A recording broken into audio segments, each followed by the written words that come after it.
Olá, gente. Boa tarde.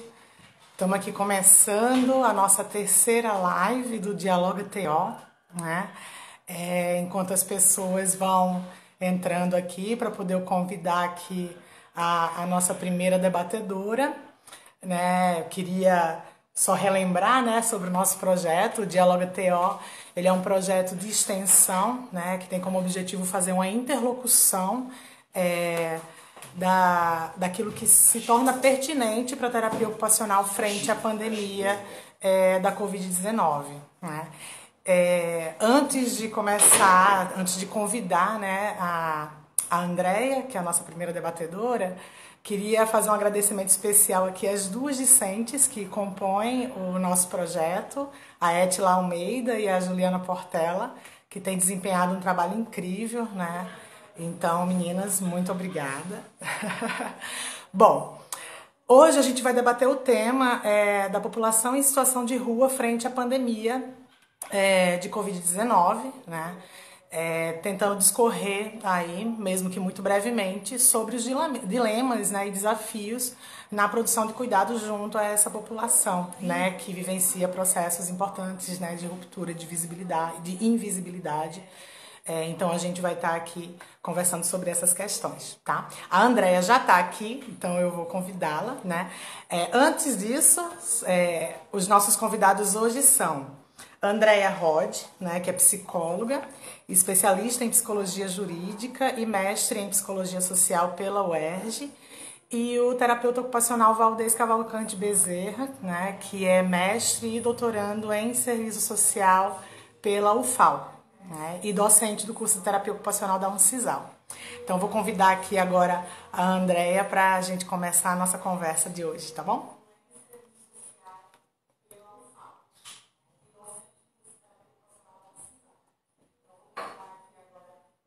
Ela está aguardando aqui a entrada dela. A Andrea é uma grande parceira, né, no trabalho que a gente realiza lá no IFRJ, de intervenções, né, pautadas no campo da terapia ocupacional social, alinhado com a política de inclusão produtiva. Oi, Andrea! Oi, tudo bem?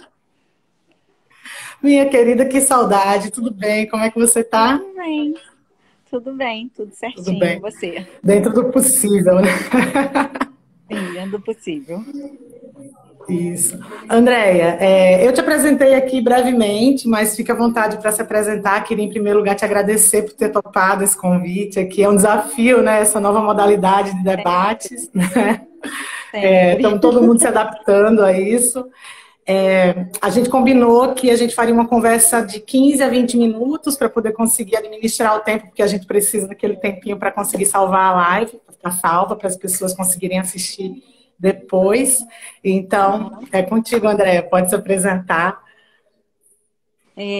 Bom, boa tarde a todos, né? A Carol já me apresentou, mas brevemente, né? Falar um pouquinho da trajetória. Bem, eu trabalho para a Prefeitura do Rio de Janeiro e sou psicóloga e por conta do trabalho eu fui me interessando, né? Pelas questões, né? E aí fui fazendo minhas especializações e mestrado voltado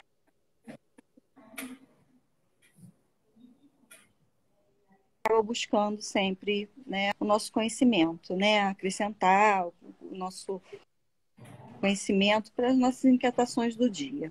Né? Então, eu fiz a psicologia jurídica porque eu trabalhei no Conselho Tutelar, e aí depois eu fui trabalhando em CREAs, em abrigos, e eu fui sempre buscando essa linha mesmo, né, no social, sempre na psicologia e sempre voltado ao social. Por isso, essas minhas buscas nessa formação. Né? E atualmente eu sou diretora de um abrigo na Prefeitura do Rio de Janeiro com a população em situação de rua, né? E eu trabalhei em CREAs também, então também estava trabalhando com esse público anteriormente, né? E, bem, assim, a Carol me pediu, né, fez uma solicitação, né, para o tema, né, voltado um pouquinho para essa questão da população em situação de rua, mas para as pessoas conhecerem um pouco até do trabalho do Rio, né? Porque assim, aqui eu estou um pouco representando, né, esse trabalho, né, esse trabalho nesse lugar que eu me coloco, né, que é uma direção de um abrigo, né, de uma unidade de.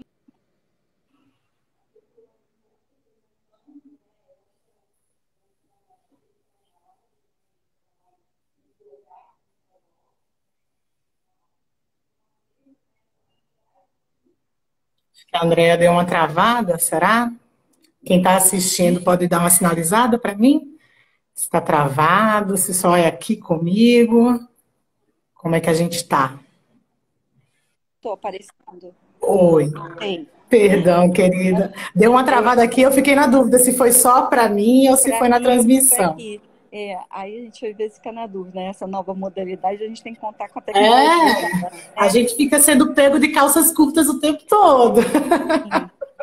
E então, assim, como eu vim dessa trajetória já de CREAS, né, e esse abrigo, assim, eu acho que é uma continuidade, é uma linha, né, que a gente tem na prefeitura, né, em que a gente tem todas as unidades, né, CRAS, CREAS e unidades de reinserção. Então, acaba sendo um trabalho linear para mim, porque eu trabalhei em conselho tutelar, depois fui para CRAS, CREAS, abrigo.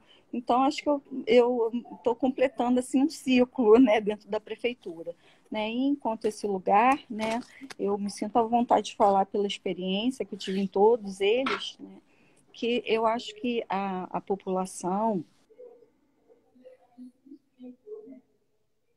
que a gente Travou busca, novamente, André. acabou a conexão? Tá voltando, voltou.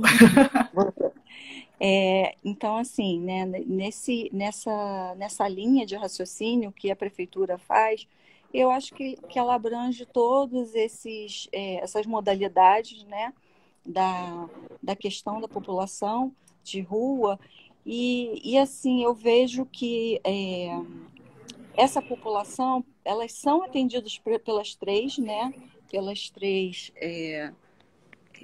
pelo CRAS, pelo CREAS e pelo abrigo, porque a gente vê essa população e todo mundo enxerga ela, a população em situação de rua.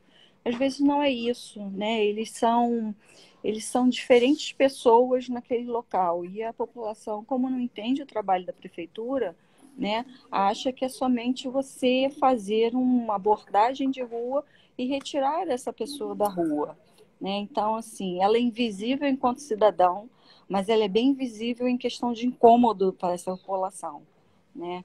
Então, eu acho que assim, quando a gente vai fazer uma abordagem e o CREAS faz uma abordagem pontual, né, em toda a cidade, de acordo com a sua área de abrangência, né, a gente tem 10 CRAs, então atende, né, os 10 territórios, como é dividido a política de assistência aqui no Rio, né, a prefeitura. A gente tem 10 coordenadorias, então a gente tem uma área de abrangência, né, para atender essa população. Então, assim, a gente tem pessoas ali que estão acessando renda. Eles não são situação de rua, eles estão na rua para acessar a renda, né? Então, às vezes, eles moram em Santa Cruz, mas estão acessando renda em Copacabana, né, na praia, e eles são situação de CRAs, eles não são situação nem de CREAS, nem de uma URS. Eles estão acessando renda. De repente, se eles estivessem com um benefício social, de repente eles nem precisavam estar aí. Se eles tivessem um trabalho, eles também não estariam acessando renda ali. Então, assim, e CREAS faz esse outro atendimento, né, processual, é, buscando aqueles que estão em vulnerabilidade. Às vezes são pessoas que a gente atende que estão na rua porque perderam o emprego. Então, assim, é uma situação que aconteceu com ele. Ele não está totalmente em vulnerabilidade. Ele tem até família, mas assim, ele perdeu emprego, de repente tem essa família está com um vínculo fragilizado. Ele não está com um vínculo rompido, né? Aí, assim, na questão desse vínculo fragilizado, a gente consegue fazer um trabalho num CREAS para para retomar essa situação de voltar à família, voltar numa reinserção comunitária, né? E já aquele que a gente encontra em situação de rua, que estejam os laços rompidos totalmente, esse sim precisa de um acolhimento.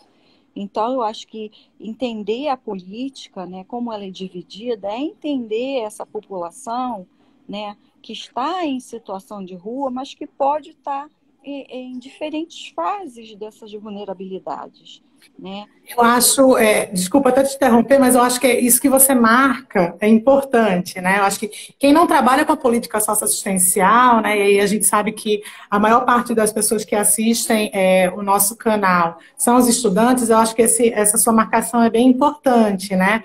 Que é entender a própria definição, né, da população em situação de rua, né, que é marcada por sua heterogeneidade. Então, existem as situações de estar na rua, de morar na rua, mas de fazer uso da rua para o trabalho, como você coloca, né, acessar a renda. Então, essa heterogeneidade, ela vai demandar que a política pública tenha estratégias muito diversas, e a gente tem, né, isso estabelecido no SUAS, né, que é a atenção através da proteção social básica e especial, né, especial de média e de alta complexidade. Então, para quem já trabalha na rede socioassistencial, né, e trabalha com a política do SUAS, isso já é muito corriqueiro, mas essa marcação que você faz é bem importante, porque isso mostra para a gente que falar da população em situação de rua não é um assunto não é um tema que se esgota, né? Tanto é que isso aqui é muito uma conversa inicial que provavelmente vai ter outros desdobramentos, porque a demanda da população em situação de rua é muito diversa, né? Dependendo de qual grau de vulnerabilidade e de desfiliação social que ela se encontra, né? Então, esses marcadores que você coloca são muito importantes. E aí, deixa eu te fazer uma pergunta. Na tua realidade de trabalho, né? Que aí a Andréia, gente, ela trabalha no equipamento da alta complexidade do SUAS, né? Que é o equipamento de acolhimento institucional. Né? Então, o trabalho da Andréia não é fazer a abordagem na rua, né? Isso, Andréia, é de acompanhar os sujeitos em situação de acolhimento institucional, construir projetos de vida, enfim. E aí, como é que tem sido o dia a dia do trabalho de vocês, da equipe lá na URS? O URS aqui no Rio, gente, é a Unidade de Reinserção Social, tá? Como é que tem sido esse trabalho? Sim, com a questão do Covid, né, que é a questão tema, né, a gente teve um impacto muito grande, né, na questão mesmo do trabalho, né, com essa população, porque a gente passou, né, do isolamento, né, um isolamento, né, muito grande para eles. Então, assim, convencer eles a sair, né, da rua para um acolhimento e daí a ficar isolado socialmente, né, é um desafio, né? E assim, a gente está seguindo todas as normas, né? E a gente foi vendo que as normas, né? Não pode fazer, daqui a pouco, não pode mais fazer isso, não pode fazer.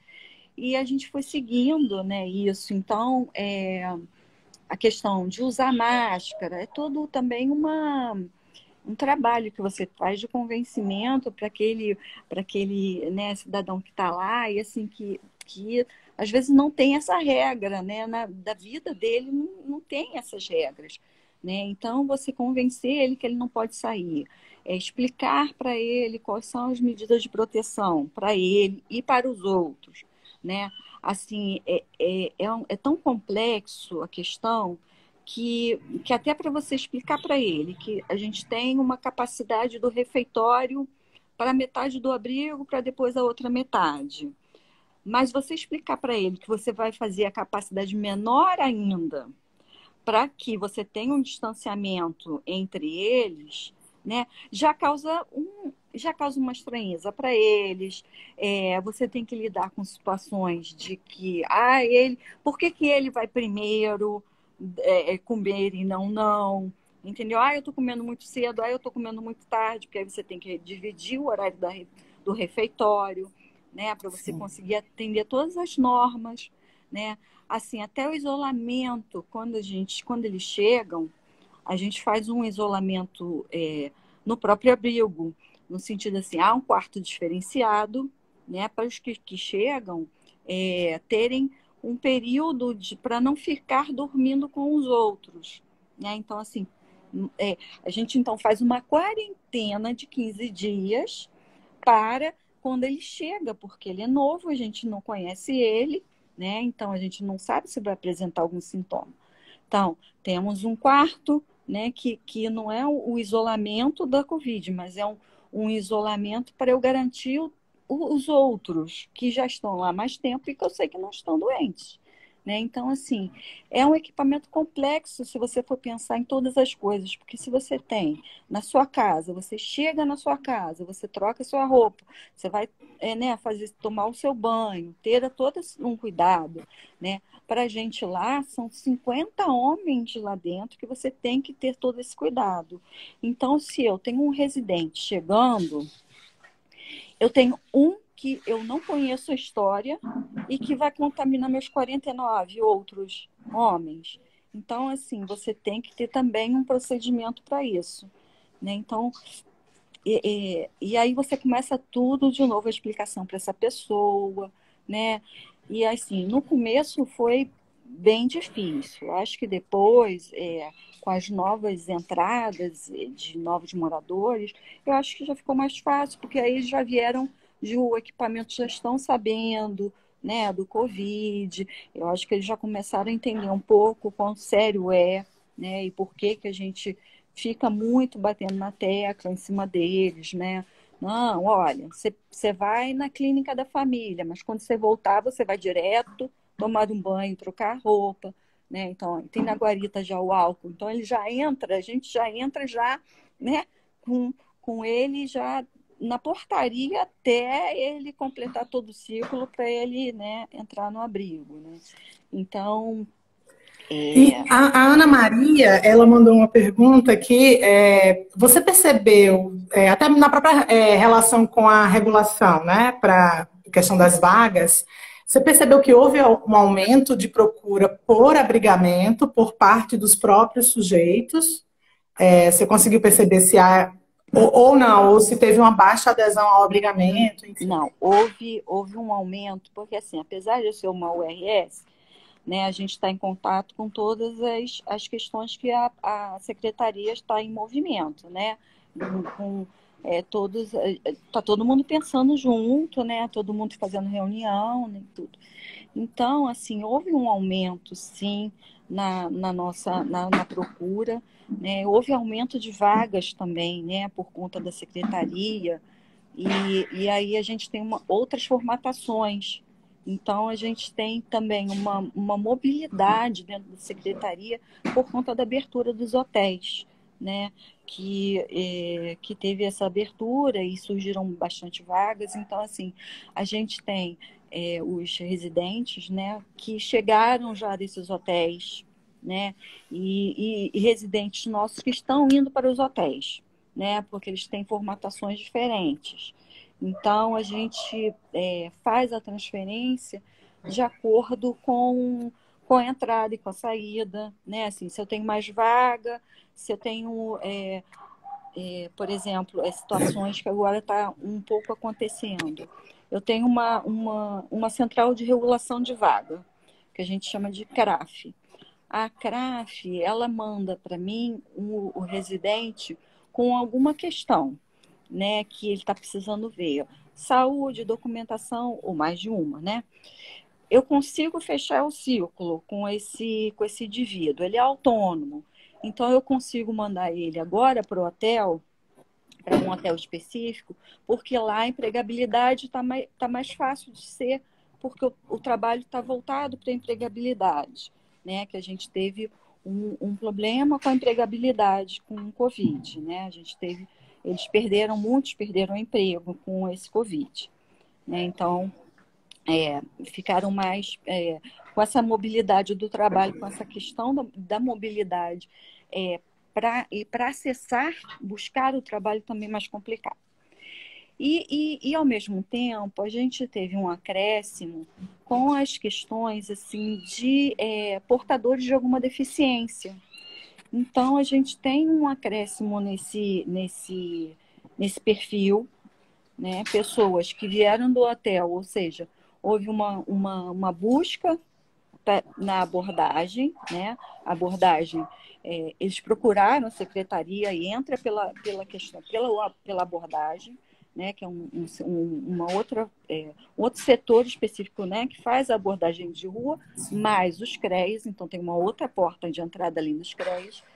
E então houve essa procura, tanto de pessoas autônomas como as pessoas com deficiência. E então, indo para a CRAF, eu estou recebendo alguns com deficiência. Né? E os autônomos eu já estou conseguindo já encaminhar para o hotel. Então, há essa Entendi. rotatividade nas nossas ações. Acho que isso conversa um pouco com a outra pergunta que a gente tem para você, que é assim, inclusive que o trabalho é o de gestão, né, no equipamento, no município do Rio de Janeiro. Quais foram as iniciativas do poder público, né, da prefeitura em específico, porque é um equipamento municipal, né, para enfrentar o desafio da Covid-19 junto à população em situação de rua? O que você Bem, consegue falar para a gente disso? sim. A princípio, né, como eu já comentei, foram a questão dos hotéis, né, que nós temos um aumento assim, de 500 vagas, né, nessa que são os emergenciais. Né? Tivemos esse acréscimo por conta do Covid. E assim, nós temos, como eu falei, né, a gente foi pensando e esse pensar, né, são reuniões que a gente participa, que a gente vai buscando, né? Então, assim, a gente Acho que travou. mas Voltou. em Desculpa, André. conjunto com Perdão. travou, voltou, Perdão, não, é, voltou, perdão.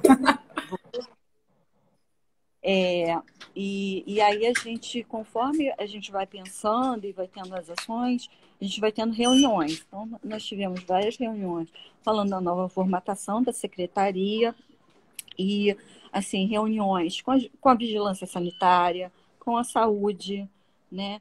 E, então,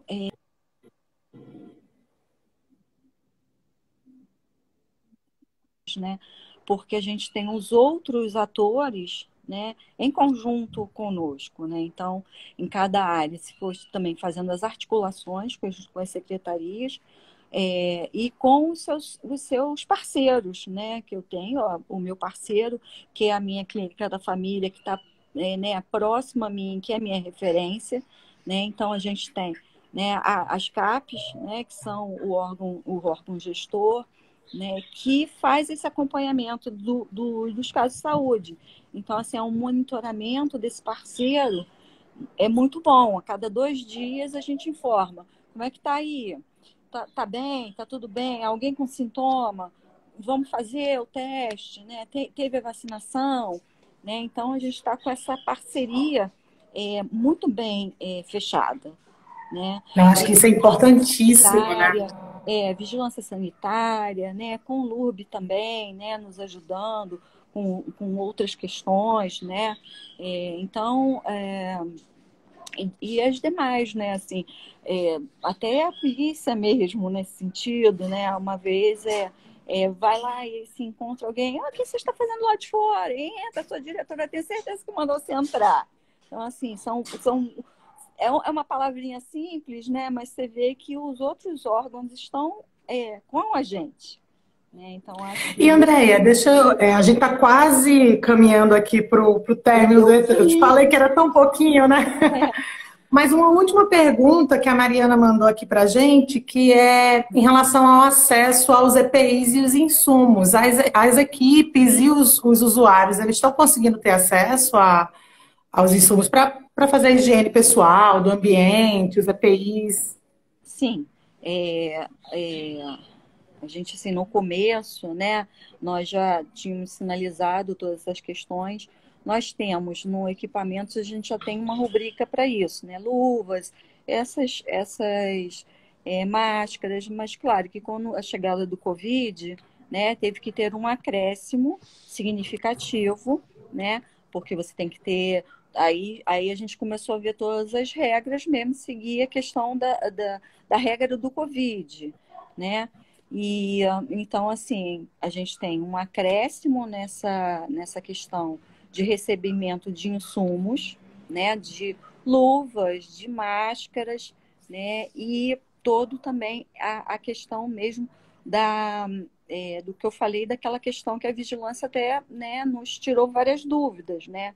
O que fazer, como fazer, né? Sobre a questão mesmo da roupa, né? De como como o educador, não é só o usuário, é o educador que está trazendo um vírus, né, para o equipamento. Então, a gente também tem que, além de educar no sentido educativo de prestar o esclarecimento, né, para eles, os residentes, também para os nossos funcionários, né, do como se portar, né, o distanciamento, né, como dar banho, né, e se tiver um caso de Covid no equipamento, como a gente deve, né, proceder nesse caso, né? Então, há também todo um cuidado nesse sentido, né, de proteção Sim. para todos, né? Então, e tivemos também, além do comprado, né, da secretaria, o material de higiene pessoal e os EPIs, a gente teve muita doação também, né?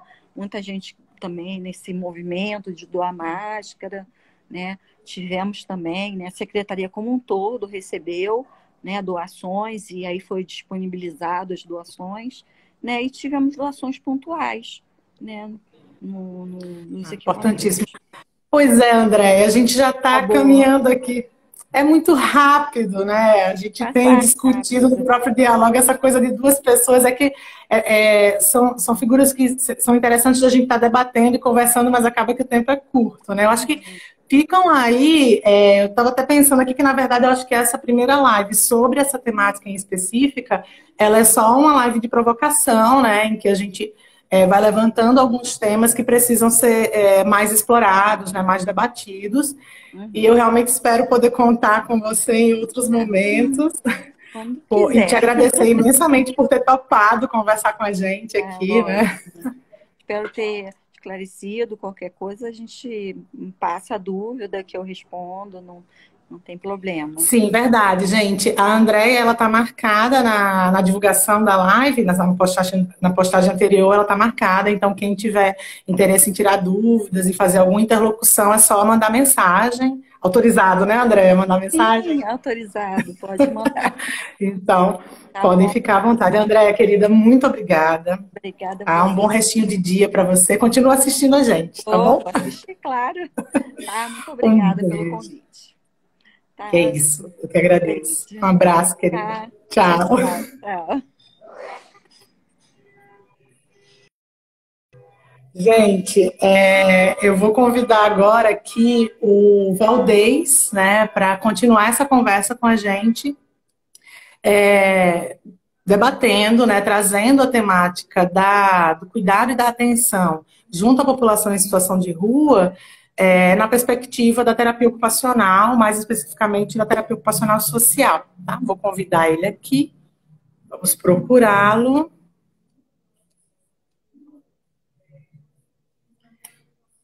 Enquanto ele entra, como eu coloquei para vocês, o Valdez, ele é professor lá da Uncisal, faculdade onde a gente estudou, né, Valdez? O Valdez foi meu colega de graduação. Oi, tudo bom, meu querido? Ainda boa tarde, né? Ainda boa tarde, boa tarde. Como é Boa que você tarde, tá? Carol. Boa tarde, Carol. Boa tarde a todo mundo que está assistindo. Eu estou bem dentro do possível. Estou um pouco nervoso. Essa coisa de comunicação, né, pelas tecnologias aí é uma coisa nova para a gente no meio acadêmico. Mas vamos ver como é que funciona. No final tudo dá certo. Pelo menos a gente espera que sim. Tá dando para me ouvir direito? Tá baixo? Sim. Tá travando? O pessoal também que está assistindo pode sinalizar aí se está tranquilo. Por aqui eu estou conseguindo te ouvir bem e te ver bem. Ah, ótimo. Bom, Val, a Andrea falou um pouco da realidade do trabalho dela, né, que está nesse lugar da gestão de um equipamento socioassistencial da alta complexidade, né, E aí eu acho que para nós, né, aqui terapeutas ocupacionais, é interessante ouvir essa questão da realidade do trabalho junto a uma parte, né, um recorte da população em situação de rua, que, né, obviamente o debate ele não abrange toda a população, justamente por conta de toda a heterogeneidade, né, desse tema. E aí, a ideia é que a gente possa fazer aqui uma conversa sobre a pertinência da terapia ocupacional, a pertinência desse tema para a terapia ocupacional, né? E aí fica à vontade para se apresentar e para conversar com a gente sobre isso. Certo. Para quem não me conhece, eu me chamo Valdez, Carol já disse, né? Eu sou professor aqui da Universidade Estadual de Ciências da Saúde de Alagoas. Sempre trilhei esse caminho pela terapia ocupacional social. Atualmente, eu estou fazendo doutorado no serviço social, com um projeto de pesquisa que trata sobre o trabalho na assistência social, né, no SUAS. Também integro o núcleo UFPB, um CISAL da rede Metuia, que eu acho que as pessoas da TO, né, muita gente conhece. Estou vendo aqui muitos comentários, mas vou pedir desculpas porque eu não vou conseguir acompanhar os comentários, senão eu vou perder a atenção. Mas um abraço para todo mundo aí que está falando, que está acompanhando. Antes de iniciar, né, a minha fala de fato, eu quero agradecer também ao convite na pessoa da Carol, né, para estar aqui compartilhando com as reflexões desse projeto muito bacana que vocês criaram. Então, parabenizar também por essa iniciativa, né, do projeto do Dialoga TO. Apesar da gente estar nesse processo de distanciamento físico, mas todo mundo aí está se aproximando nas reflexões, nos debates, né? A gente tem tirado, acho, uma lição positiva de como a gente pode aproveitar as tecnologias para estar se aproximando. E o Dialoga TO vem para contribuir nesse sentido, né? Assim, de promover reflexões e disseminar informações para a gente compreender melhor esse momento atual que a gente está vivendo e as inflexões desse contexto todo na terapia ocupacional.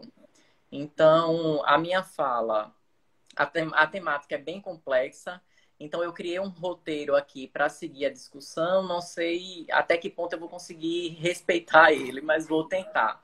Mas, assim, para a nossa discussão, eu pensei de abordar o tema a partir de 2 pontos, que primeiro é situar, né, a crise pandêmica que a gente está vivendo, né, provocada pela Covid-19, dentro de um contexto social mais amplo, né, porque eu acho que tem questões aí pré-pandemia, que afeta a população em situação de rua, que é interessante a gente pontuar. E aí, depois de discutir esse aspecto mais macro, que tem um impacto micro na vida das pessoas, né, que compõem a população em situação de rua, a gente poder problematizar algumas questões afetas à terapia ocupacional. E aí eu vou falar desse meu lugar, que é o da terapia ocupacional social, né, mas acho que tem reflexões aí que são pertinentes a todo o campo da TO. Se eu estiver falando muito rápido, também vocês dão um start, porque... Tá ótimo, tá tranquilo. Então, assim, né, dentro desse aspecto geral das questões que eu queria abordar, né, do contexto pré-pandemia, eu acho que tratar de algumas questões estruturais do próprio capitalismo, da sociedade capitalista, são importantes nesse momento. Então, assim, a gente sabe que o capitalismo, ele é constituído historicamente, né, por... As crises, na verdade, do sistema fazem parte da própria estrutura do capitalismo. E aí, diante dessas crises, o sistema ele sempre tenta se recompor, né, a partir de estratégias econômicas e políticas e se reinventar. No entanto, essas crises, né, que o sistema conseguia se recompor a partir delas, desde a década de 70, os autores têm discutido e demonstrado, né, a partir da realidade, que a gente vem vivenciando uma crise mais extensa, com características mais peculiares, que não se trata mais de uma crise que parece que o sistema vai conseguir superar, né? E aí essa crise a gente encontra, né, na literatura com a denominação de crise estrutural do capital. E aí uma das características dessa crise estrutural é que tem afetado o sistema tanto na periferia, né, como, por exemplo, o Brasil, os países da América Latina, a África, como também tem afetado os países do centro do capitalismo, né, Estados Unidos, países europeus. Então, é uma crise que ela tem uma dimensão mais universal, mais global, que ela vai se expressar, né, inicialmente na década de 70, e aí a gente já tem 50 anos que está vivendo nesse contexto de crise, na qual a pandemia da Covid não vem provocar essa crise, né? Ela vem, na verdade, agravar e intensificar as expressões dessa crise. Então, desde a década de 70, né, em nível mundial, o capital tentou se recompor a partir de medidas, né, de mudanças no âmbito econômico e também no âmbito político, da qual eu queria destacar, né, as mudanças na organização do Estado via políticas neoliberais, e que todo esse contexto tem agravado as condições de vida, né, das classes populares, enfim, da classe trabalhadora, como a gente queira denominar, aumentando, né, o desemprego, a pobreza, a violência, a falta de moradia. Então, uma série de rupturas, de fragilidades que afetam a vida das pessoas e que podem colocar essas pessoas em situação de rua, que é o tema aqui que a gente está discutindo. E aliado a esse processo, né, de precarização da vida, de um modo geral, da classe trabalhadora, a gente tem também o processo de precarização das próprias formas de proteção social implementadas pelo Estado, né, a partir do ideário neoliberal, que aí no Brasil esse processo vai ter início na década de 90, né, perdura até a atualidade, mas a gente vê que tem se intensificado, né, essa precarização das políticas sociais, a retirada de direitos, tem se intensificado desde 2016, né, a partir do golpe que destituiu a presidenta Dilma Rousseff do governo federal, e aí desde então a gente vê que os ataques à Constituição, a direitos historicamente, né, garantidos a partir aí da luta da própria classe trabalhadora, a gente está vendo sob a ameaça. Então a pandemia da Covid-19, ela chega, né, no Brasil nesse contexto, um contexto já de fragilidade, de sucateamento das políticas sociais, da seguridade social como um todo,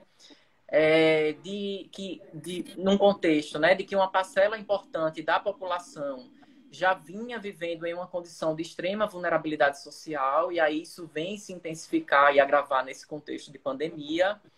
Então, a crise estrutural do capital, ela precede essa pandemia, e o que a gente está observando na atualidade é o agravamento dessas condições, né? Então, assim, no que diz respeito à população em situação de rua, era uma população que historicamente foi alijada das formas de proteção social, por muito tempo ficou invisível, né, perante as políticas públicas, não se sabia quem era essa população até 2008, quando realizada a primeira pesquisa nacional para mapear essa população, caracterizar ela. Então, é uma população que passa a se tornar uma preocupação do Estado e das políticas sociais bem recentemente. Então, historicamente, é uma população que já vivenciava muitas vulnerabilidades, e que esse contexto vem agravar. Mas, assim, de novo, de fato, o que o contexto traz é o risco da contaminação em relação a uma nova doença. Mas a dimensão eu acho que isso que você coloca é importante. Assim, eu gosto sempre de ressaltar isso, né? A gente teve um período muito curto de fortalecimento das políticas sociais, né? E de estruturação de um sistema, né? Já que a gente está aqui, por exemplo, frisando muito mais a questão dos SUAS, né? Claro que as políticas sociais elas não se restringem ao Sistema Único de Assistência Social, as políticas socioassistenciais, mas a gente teve um período muito curto de fortalecimento, né, para acompanhar um recorte populacional que já vem de um histórico de invisibilização e de precariedade e de abandono, né, por parte do poder público muito grande, e aí teve esse respiro, e logo em seguida a gente já tem a retomada dessa precarização. Então, o que parece, né, de fato, é que a pandemia, né, o fenômeno da pandemia, ele vem tornar mais flagrante a questão dos grupos populacionais em vulnerabilidade, e aí mais flagrante ainda a situação da população em situação de rua, que vivencia uma radicalidade da vulnerabilidade, que é a situação da desfiliação social, né? Eu acho que isso que você traz é bem importante. Sem dúvida, Carol. Então, por isso que eu queria trazer essas situações, né, essa caracterização do contexto pré-pandemia, para que as pessoas possam ter essa dimensão, assim, do quanto a precariedade já atingia essa população, né? Então, só para vocês terem ideia, né, o último levantamento, a partir do Cadastro Único da Assistência Social, informa que mais de 140 mil pessoas no Brasil vivem em situação de rua. A gente ainda não sabe, não tem como dimensionar, né, os impactos completos dessa pandemia, mas é provável que nos próximos anos esse número vai aumentar, né, em relação às pessoas em situação de rua, porque mais pessoas vão alimentar essa zona de vulnerabilidade, por perder emprego, enfim. E aí pode adentrar a situação de rua. Como vocês falaram, né, na discussão já com a André, é uma população extremamente heterogênea, então a gente poderia até falar de populações em situação de rua, né, assim, em termos de idade, de motivos de ida para a rua, pessoas com a fragilidade ou até a ruptura dos vínculos familiares e comunitários.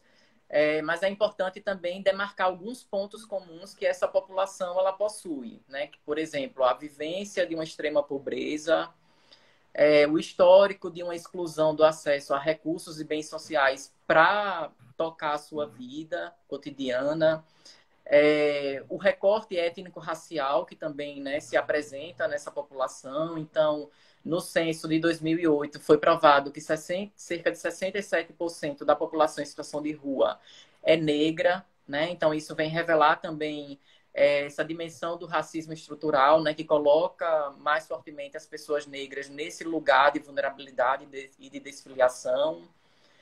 E aí os questionamentos que ficam, né, para a gente problematizar aqui, nesse contexto de pandemia, dentro de várias recomendações por parte da Organização Mundial de Saúde, do Ministério da Saúde, né, em relação ao distanciamento, ao isolamento, às práticas de higiene, como é que é possível pensar isso junto à população em situação de rua, né? Como praticar o distanciamento social, o isolamento vivendo na rua, né? Pessoas que não têm casa. Como ter práticas de higiene adequadas para a prevenção, né, do coronavírus, sem acesso à água ou a produtos de higiene.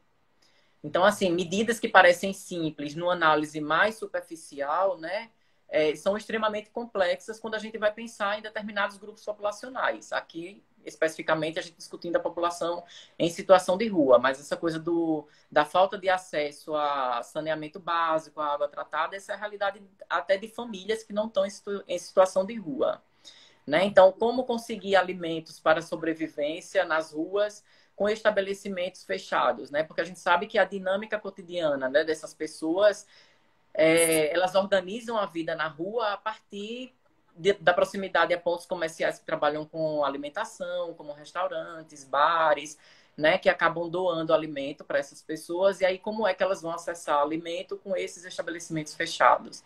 Né? Então, é uma complexidade muito grande. Como fazer, por exemplo, o cadastro para acesso ao auxílio emergencial sem acesso à tecnologia ou sem ser alfabetizado? Né? Então, daí a gente vê a importância, né? Daí a gente vê a importância do fortalecimento, por exemplo, na política assistencial dos CREAS, né? Com equipes completas, com a possibilidade de fazer a abordagem, né? Tem um bom trabalho naquele serviço, no serviço de abordagem a pessoas em situação de rua, né?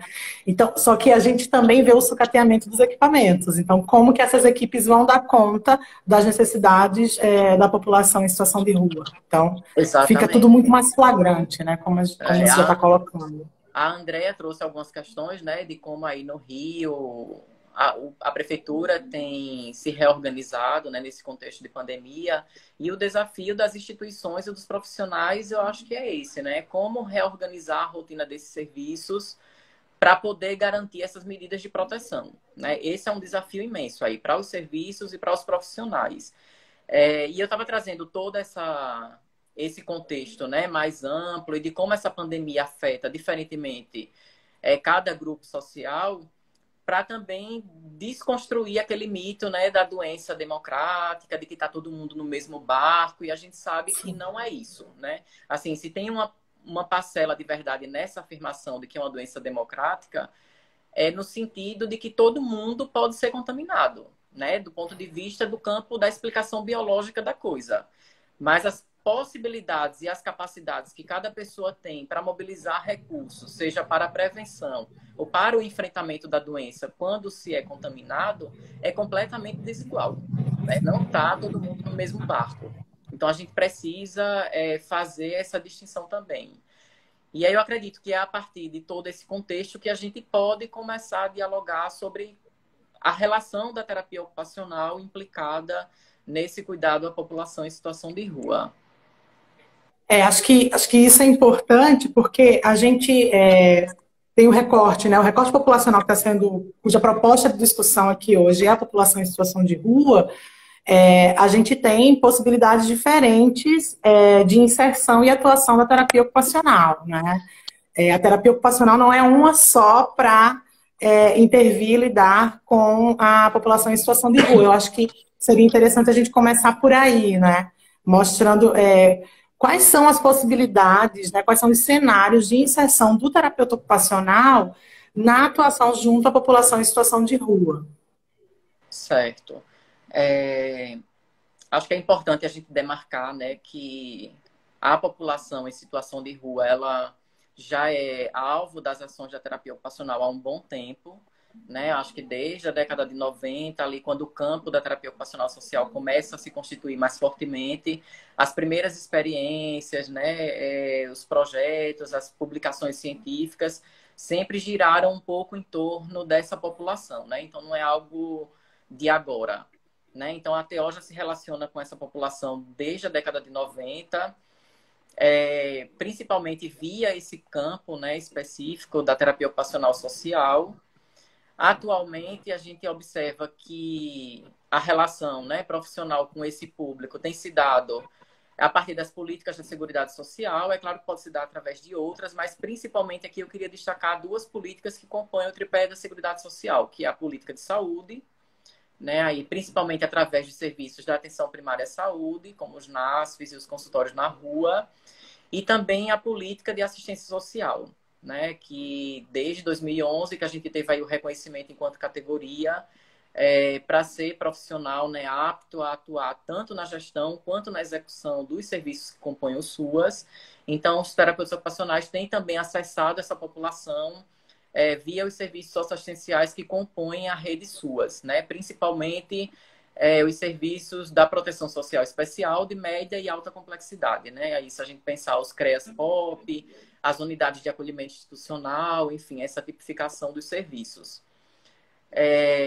E aí, nesses serviços, o trabalho a gente tem que pensar a partir de um trabalho compartilhado, né? Não é uma ação de um profissional isolado, porque a gente vai estar compondo equipes multiprofissionais que vão estar aí buscando estratégias para o enfrentamento dessas problemáticas, né? Que atingem a população em situação de rua.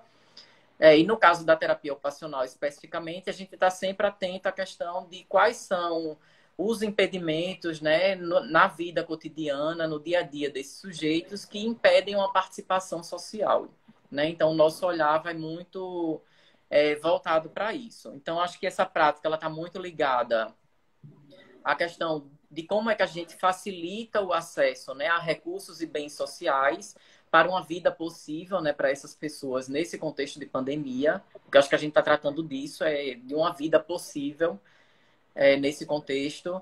E aí, dentro disso, a gente pensar, né, a questão da segurança alimentar, né, como é que vai acessar alimentos, né, essa população vai acessar alimentos diante das problemáticas que eu já coloquei anteriormente, as estratégias, né, e medidas possíveis para a prevenção da contaminação, contribuir com essa reorganização, né, das redes de atenção, da própria organização cotidiana dos serviços que a gente está inserido, né, junto à equipe.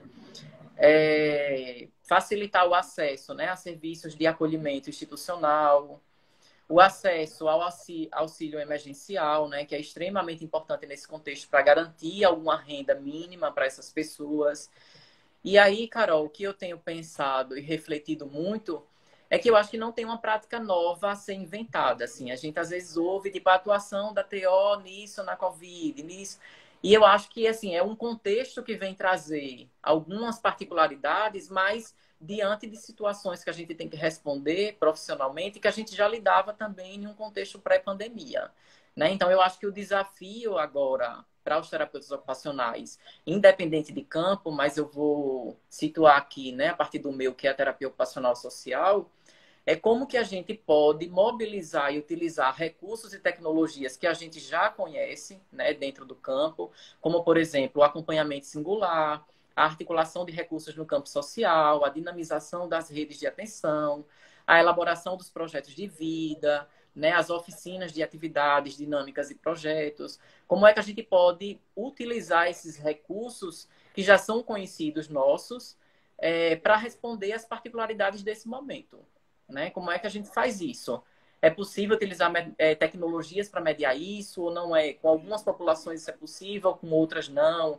Como fazer oficina de atividades sem poder se aglomerar, né? Então, né, como pensar em TO social, que a gente fala tanto, né? Da abordagem tem que priorizar o coletivo ao individual, claro, sem anular essa dimensão individual da demanda, mas como pensar esse coletivo dentro desses contextos, né, de distanciamento social. Então, acho que o desafio é meio que por aí, assim. Então... E alinhado a isso, né, porque acho que o que você fala é espetacular, né? Não tem nada de muito novo no sentido de que a gente já lida com uma flagrante precariedade, né, de rupturas e de acesso a bens e serviços públicos, né, que essa população já vivencia essas rupturas, e aí ela vai ficando mais flagrante, mais intensa, né, no cenário da pandemia, e aí a gente está diante disso e a gente já tem a construção de um arcabouço teórico-metodológico que se propõe a manejar essas questões. E aí agora tem todo o processo de reinvenção para construir práticas num mundo virtual, cujo acesso também, que aí tem uma outra discussão, né? Primeiro, não dá para transpor uma prática coletiva automaticamente para uma prática individualizada na relação com o equipamento. Já se põe aí um desafio importante. E ainda por cima de tudo isso, a gente ainda tem a questão do próprio acesso, né? Vários equipamentos socioassistenciais que não têm internet, que não têm a tecnologia, né, o equipamento, os sujeitos, eles não têm o celular, o smartphone. Então, esse movimento que a gente tem visto na nossa sociedade de transpor as relações para o ambiente virtual, para poder conseguir manter minimamente os vínculos para certos recortes populacionais, isso não é possível, porque não há acesso. Então, o nosso papel, né, me parece, ao meu ver, que não é apenas técnico, de caráter técnico, ele é também, mas me parece que a gente precisa estar muito alinhado à militância, ao tensionamento junto ao poder público, para que, de fato, haja investimento nas políticas sociais, porque, às vezes, a gente fica se sentindo até um disco quebrado, repetindo a mesma coisa, mas é porque não é possível lidar com populações em vulnerabilidade, e mais especificamente, populações em situação de rua, sem um Estado forte, né? Sem uma política social forte. Né? Concordo. Eu tratei até então, né, dessa dimensão mais técnica do trabalho profissional, mas é importante a gente realmente tratar sobre essa dimensão política, né, até ético-política do trabalho profissional, assim. Como que a gente, né, enquanto técnico, a gente vai conseguir, ao passo que a gente desenvolve essas ações mais no âmbito micro, institucional ou da relação direta com esses usuários, como que a gente também pode estar ocupando os espaços da arena pública, né? Assim, de onde está sendo discutida a elaboração dessas políticas, a aproximação aos movimentos sociais, como, por exemplo, o movimento, né, das pessoas em situação de rua, né, para ratificar essa defesa, né, do direito, cobrar do Estado, né, que ele se responsabilize por isso. Assim, então, outra lição que eu vejo que a pandemia trouxe é que, por mais que a gente possa, né, ter críticas ao Estado e aos limites das políticas sociais, porque são ações que estão circunscritas dentro dessa sociabilidade burguesa, então a finalidade das políticas sociais não é eliminar a desigualdade social, acho que isso está muito claro, né? É uma finalidade de como que administra essas desigualdades sociais para garantir condições mínimas de vida para as pessoas, para que não ameace a ruptura do sistema, né? Então, o Estado está dentro desse campo de atuação e a gente, ao se inserir enquanto profissional para atuar por meio dessas políticas sociais, a gente também encontra esse limite na nossa prática profissional, né? O quanto essa prática está circunscrita a esse universo da democracia burguesa, da cidadania burguesa. Mas aí, esse momento da pandemia veio mostrar o quanto ainda é importante a luta por esses direitos. né? Mesmo nesses limites Sim. da sociedade capitalista. Então, não dá também para simplesmente radicalizar no sentido de a gente não vai mais lutar por direitos, não vai mais fazer a defesa do Estado, porque o Estado serve ao capital. Acho que a pandemia veio mostrar isso, assim. A Seguridade Social, as duas grandes políticas que estão fazendo o enfrentamento, né, da pandemia ali na linha de frente, é o SUS e o SUAS, né? São políticas públicas. Então, nesse contexto, mais do que nunca, a gente está vendo a importância, né, das políticas sociais perante o Estado. E aí o terapeuta ocupacional, acho que tem que estar envolvido nesses processos, né, reconhecer essa dimensão ética e política do trabalho profissional e de como é que a gente também participa dos espaços de debate para tensionar, né, essa responsabilização do Estado e a garantia dos direitos, né? Acho que esse é um papel aí fundamental. Valdez, a gente já está. A gente precisa já encerrar para poder dar tempo de salvar a live para poder a gente conseguir compartilhar e as pessoas poderem ver em outros momentos. Eu queria agradecer imensamente a tua participação, ter topado estar aqui com a gente. Espero, eu acho, como eu estava comentando antes, né, com a Andréia, com vocês, acho que a gente precisa desdobrar essa conversa. Acho que tem vários debates para ser feito no que diz respeito à temática da população em situação de rua. Esse aqui é um pontapé, né, inicial para esse debate. A gente já tem a pretensão de trazer esse tema, né, e desdobramentos desse tema em outras conversas, e continuaremos contando aí com você, seja no debate, seja aqui assistindo e contribuindo com perguntas. Então, eu queria te agradecer e passar aqui para você finalizar. Ah, Carol, eu que agradeço, assim, é muito prazeroso a gente poder estar dialogando, né? Muita saudade também envolvida. Muito. E me coloco, sim, também disponível. Estou sempre acompanhando aqui as lives do Dialoga TO, esse projeto muito lindo. Parabenizar vocês mais uma vez. Quero agradecer todo mundo aí que está mandando mensagens carinhosas, que acompanhou a gente. E estou aqui disponível para fazer novos diálogos. Obrigada, meu querido. Gente, queria agradecer por vocês terem assistido a gente. O vídeo vai ficar disponível lá na nossa página para assistir depois. Muito obrigada, Valdez, querido. Muito obrigada. Boa noite para todo mundo. E nos encontramos num próximo debate virtual. Tchau, tchau, gente. Tchau.